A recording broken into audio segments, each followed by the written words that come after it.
kundi sa piling mo lahat matitiis pagkat ikaw ang minamahal ko kahit ganun.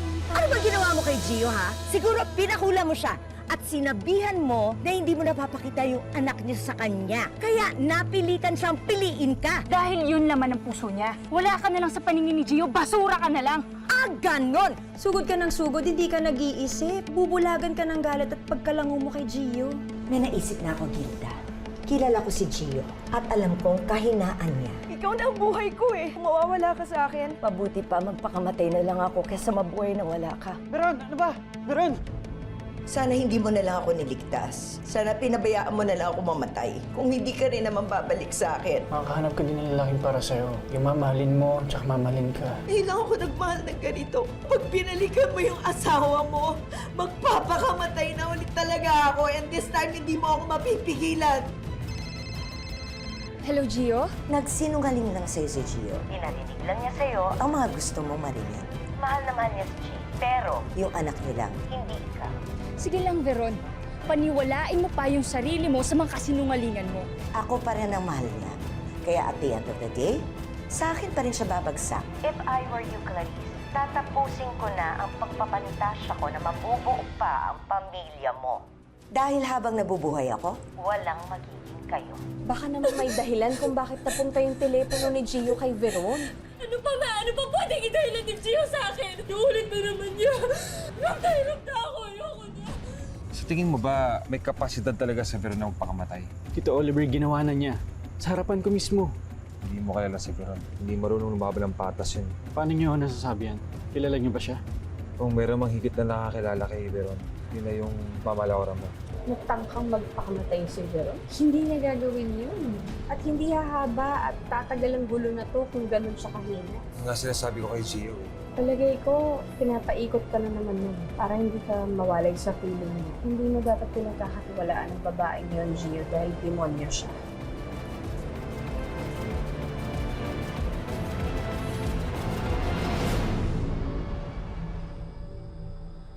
Hindi lang ako nagmahal ng ganito. Ngayon lang. Hindi ko kaya, Gio. Pag iniwan mo ako, hindi ko kakayanin. Alam mo, pag pinalikan mo yung asawa mo, magpapakamatay na ulit talaga ako. And this time, hindi mo ako mapipigilan. Pag namatay ako, dadalhin mo yan sa konsensya mo. Namatay ako ng dahil sa'yo.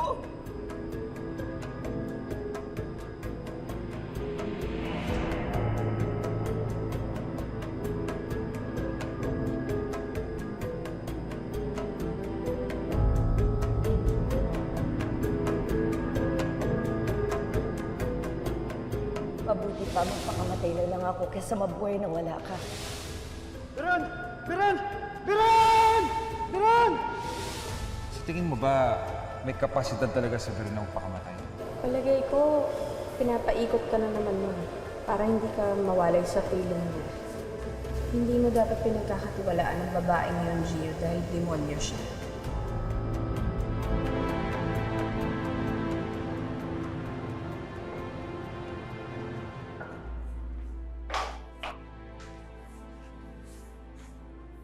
So, nagpunta po ba dito si Gio kagabi?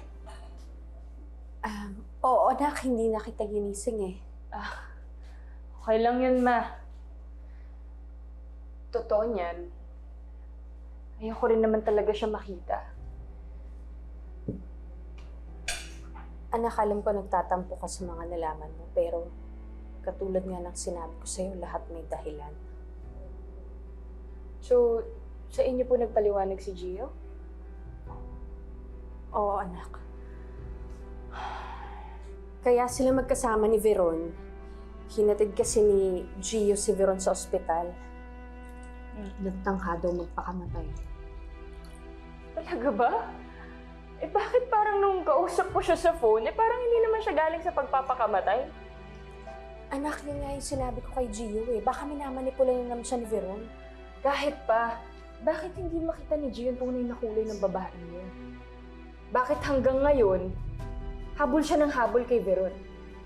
Alam mo, yan ang ayaw ko kay Gio eh. Para siyang robot. O baka naman, kaya hindi niya maiwasan kasi mahal niya na si Veron.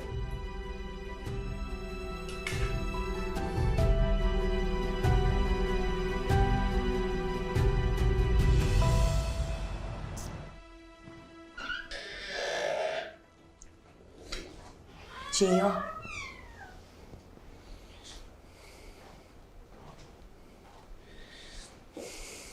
Kumusta na yung pakaramdam mo? mas mabuti na kaysa kahapon. Kaso, dami ko kasing sinusuka na chemical, so medyo masakit pa yung tummy ko. Chemicals? Yung ginamit mo sa pagpapakamatay mo? Yung pesticide? Oo, sabi nga ng doktor, masyadong matapang, kaya baka magkaroon ako ng lifelong illness because of that. Talaga lang ah. Gio, is that sarcasm I'm hearing from you?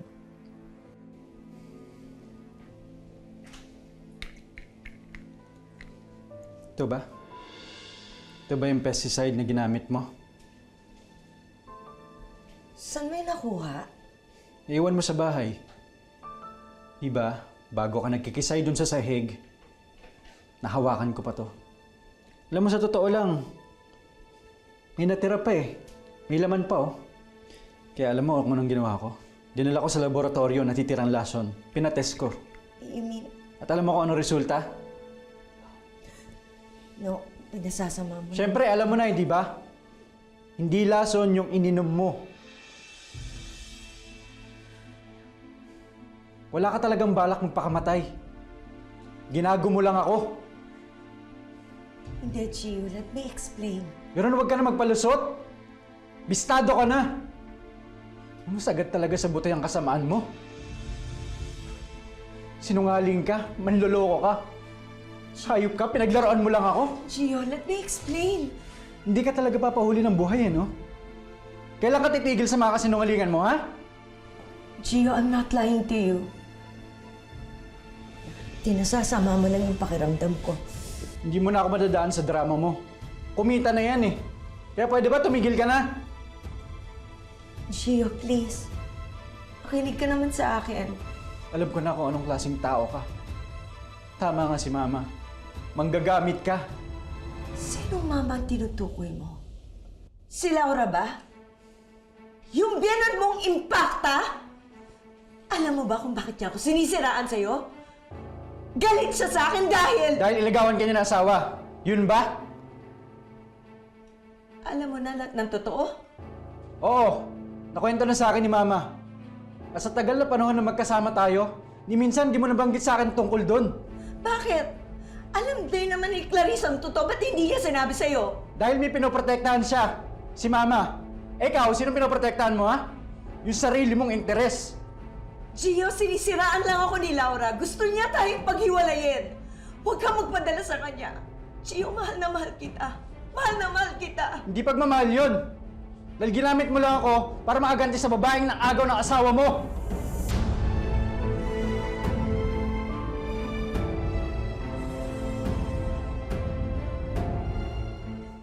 Ano, bakit hindi ka makasagot? Nag-iisip ka na may dadaylan. Paniniwalain mo na naman ako sa mga kasinungalingan mo. Gio, mahal na mahal kita. I swear, hindi ko alam na biyanan mo si Laura. I was immediately attracted to you nung nakilala kita.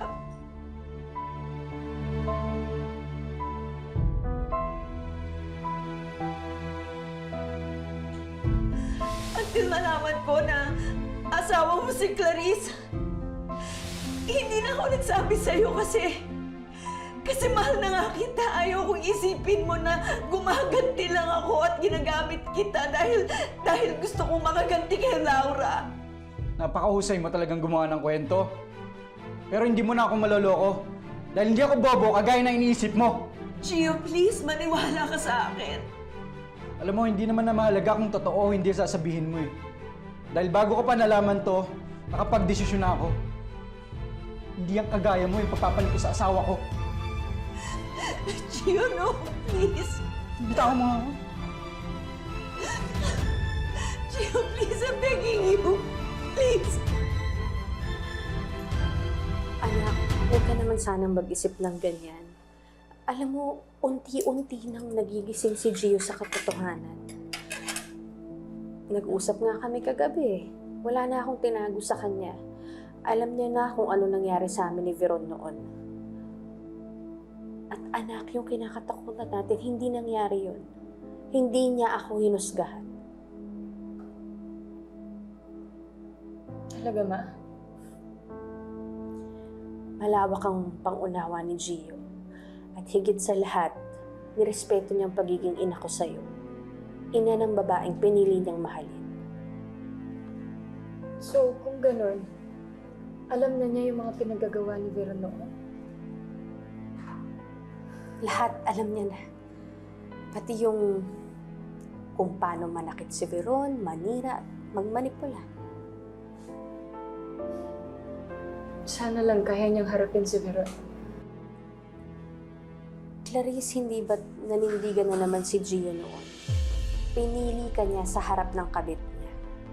Naniniwala ako, kakayanin ulit ni Gio yung manindigan para tuluyan ng mawala sa kuko ni Veron.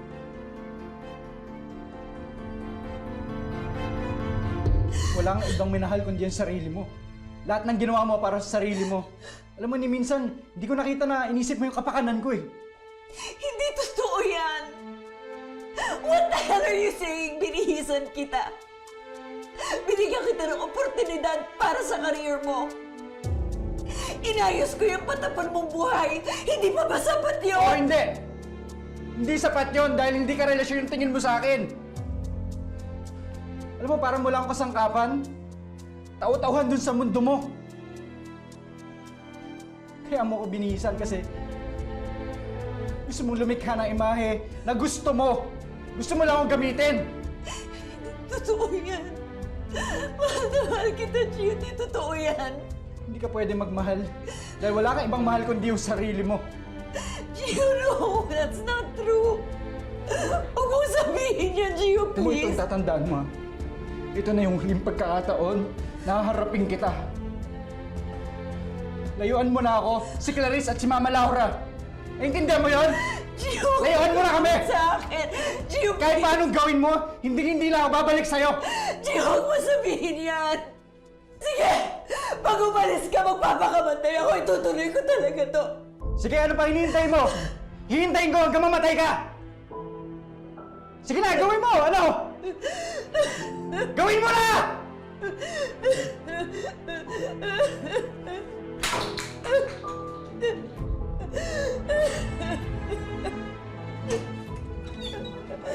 Ah, Gio! I can't do this to me! I can't do this to me!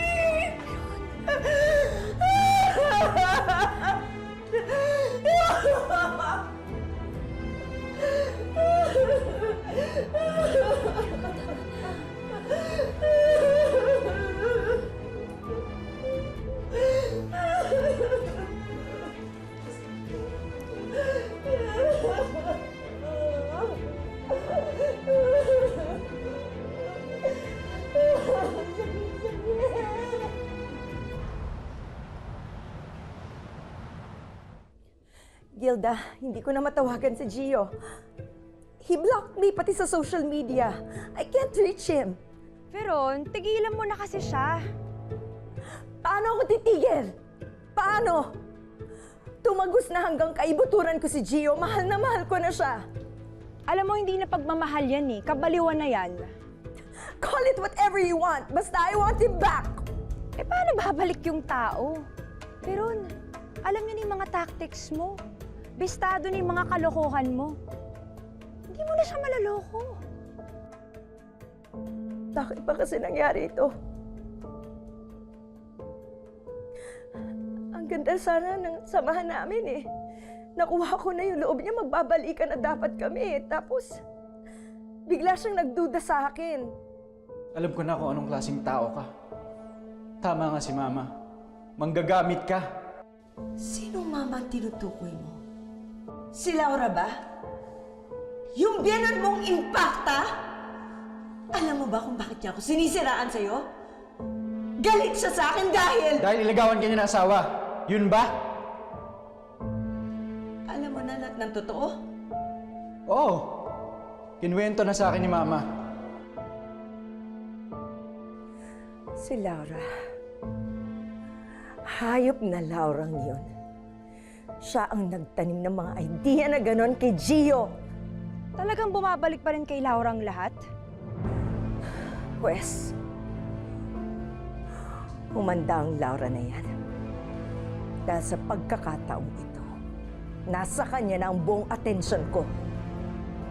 At ngayon, hindi lang buntot ang pangil ko ang ilalabas ko.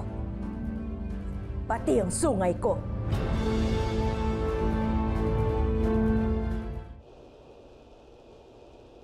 Clarice, anak, nasan ka na? Hello, Ma.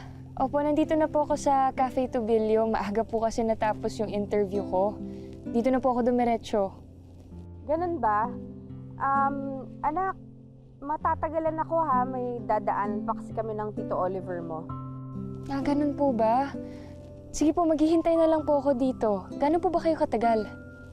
Nako, anak, medyo matagal eh. Pero huwag ka mag-alala kasi may sasama naman sa'yo dyan. Sasama? Sino po? Si Ninang po ba? Nakabalik na po ba dito si Ninang? Ay, hindi ninang mo. Gio? Oo, ay sana pala si Gio. O, paano anak? Mag-usap kayo ng maigi ha? Teka, Ma! Ma! Bye-bye. Hello!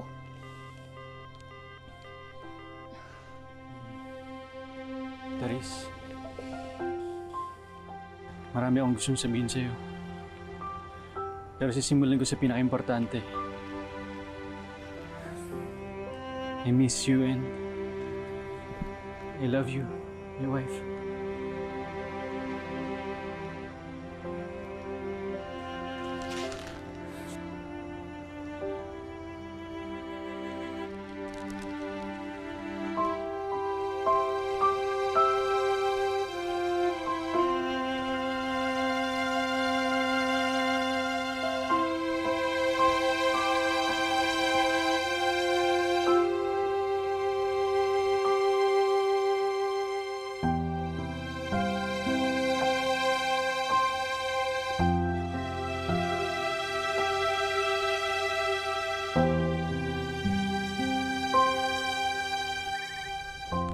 Oliver, nandun na daw si Gio.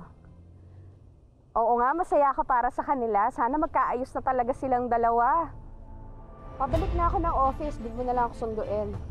O sige, thank you. Hayop na Laura.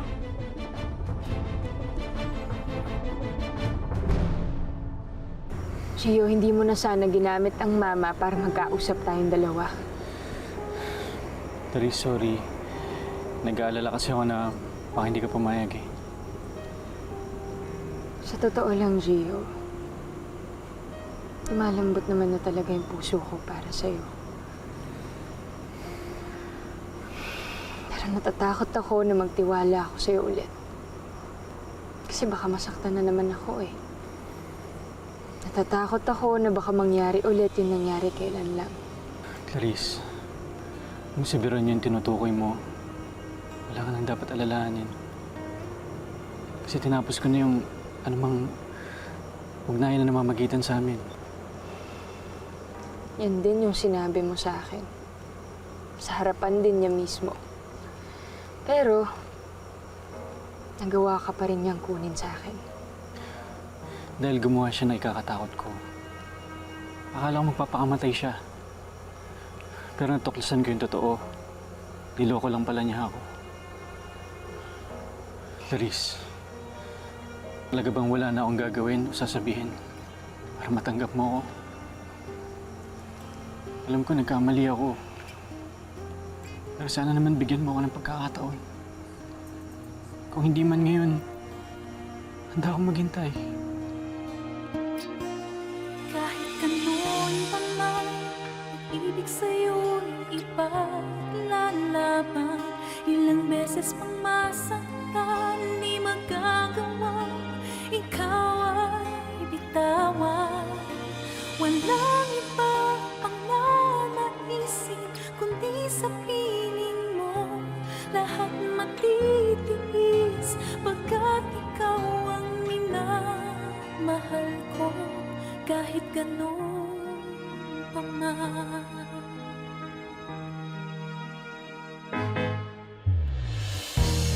Mahirap man na limutin pagkakamali mo'y aking patatawarin. Ngunit panahon. Alam mo, dapat noon ko pa ito ginawa sa'yo. Dapat noon pa kita pinatay. Paano mo naman nalaman na nandito ako? Kanina pa kita sinusundan. Narinig ko pa nga yung plano mo na pagkitain si Clarice at si Gio. Kahit kailan talaga. Panira ka sa buhay ko! Ano nangyayari sa'yo, Veron? Nababaliw ka na talaga? Talagang tinatanong mo pa yung kalagayan ko? Eh lahat ng ito kagagawan mo? Kung ano man nangyari sa buhay mo, kagagawan mo yon. Sawang-sawa na akong mag-guilty sa mga paratang mong walang basehan. Hindi ka na nakontento na inagaw mo sa akin si Mario. Pati anak ko, pinatay mo. Gustong-gusto mo magka-baby tayo noon, Mario. Hindi lang tayo sana nagkasira. Kung natuloy lang sana ang baby natin. I'm sure magkakaroon tayo ng isang happy family. Hindi ako nag-iisa. Hindi kayo mawawala sa akin. Kung di lang dumating sa buhay mo ang Laurang yan. Siya ang may kasalanan ng lahat ng ito. Ito na yung huling pagkakataon na haharapin kita. Layuan mo na ako, si Clarice at si Mama Laura. Naintindihan mo yun? Gio! Layuan mo na kami! Sa akin! Gio! Kahit paanong gawin mo, hindi lang ako babalik sa'yo. Yung ginawa mo sa amin ni Gio. Ha? Ano yun? Dapat magkakaayos na kami. Pero siniraan mo ako. Nilason mo ang isip niya. Pinagdududahan niya ngayon ako sa pagmamahal ko. Matagal na alam ni G yung kasamaan mo, Veron. Kaya nga pinili niya yung anak ko eh.